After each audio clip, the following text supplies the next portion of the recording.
Big boss ಅಂದ್ರೆ ಏನು over big boss ಅಂದ್ರೆ ವ್ಯಕ್ತಿತ್ವಗಳ ಆಟ. ಅವರು ಸೆಲೆಕ್ಟ್ ಮಾಡುವಂತ 15 ಜನ ಕಂಟೆಸ್ಟೆಂಟ್ ಗಳು ಡಿಫ್ರೆಂಟ್ ಪರ್ಸನಾಲಿಟೀಸ್ ಗಳಾಗಿರ್ತಾರೆ. ಅಂಡ್ ಇದು ಟೆಲಿಕಾಸ್ಟ್ ಆಗೋದು ಒಂದು ಎಂಟರ್ಟೈನ್ಮೆಂಟ್ ಚಾನೆಲ್ ಅಲ್ಲಿ.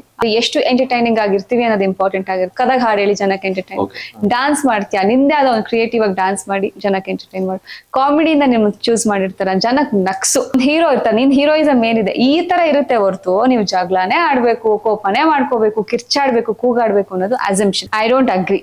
ನಾನು ಯಾವತ್ತೂ ಜಗಳ ಆಡಿಲ್ಲ. ನಾನ್ ಮಾತಾಡ್ಬೇಕಾದ್ರೆ ಸ್ಟ್ಯಾಂಡ್, ನನ್ ಬಗ್ಗೆ ನಾನು ಸ್ಟ್ಯಾಂಡ್ ತಗೊಂಡಿದ್ದೀನಿ ಬಿಟ್ಟೆ ಕೂಗೋದು ಕಿರ್ಚೋದು ಏನ್ ಮಾಡಿಲ್ಲ. ನಾನು 50 ದಿನ ಇದ್ದೆ ಮನೆಯಲ್ಲಿ. ಸೊ ಜಗಳನೇ ಆಡ್ಬೇಕು, ಕಿರ್ಚ್ಬೇಕು ಅನ್ನೋದು ಸಿಚುಯೇಷನ್ಸ್. ಕೆಲವೊಮ್ಮೆ ಬಿಗ್ ಬಾಸ್ ಕೊಡುವಂತ ಸಿಚುಯೇಷನ್ಸ್ ಗಳಲ್ಲಿ ಅಫ್ಕೋರ್ಸ್ ನಾವು ಮನುಷ್ಯರು, ಈಗ ನಿಮ್ಗೆ ಆಗ್ಲಿ ನಮ್ಗೆ ಆಗ್ಲಿ ವೈಯಕ್ತಿಕವಾಗಿ ಧಕ್ಕೆ ಬಂದಾಗ ನಾನು ಅದನ್ನ ಕೂಲಾಗಿ ಹ್ಯಾಂಡಲ್ ಮಾಡ್ತೀನಿ. ಅವರು ಮಾಡ್ಕೊಂಡಿರೋಂತ ಅನ್ನೆಸೆಸರಿ ಮಿಸ್ಅಂಡರ್ಸ್ಟ್ಯಾಂಡಿಂಗ್ಸ್ ನ ಕ್ಲಾರಿಫೈ ಮಾಡ್ತೀನಿ. ನನ್ ಪಕ್ಕದಲ್ಲಿರೋ ಇನ್ನೊಂದು ಪರ್ಸನಾಲಿಟಿ ಸ್ವಲ್ಪ ಕೋಪ ಜಾಸ್ತಿ ಬರುತ್ತೆ, ಅವ್ರಿಗೆ ಅದನ್ನ ತಡ್ಕೊಳಕ್ ಆಗಲ್ಲ, ಅವ್ರು ಕಿರ್ಚಾಡ್ತಾರೆ, ಕೂಗಾಡ್ತಾರೆ.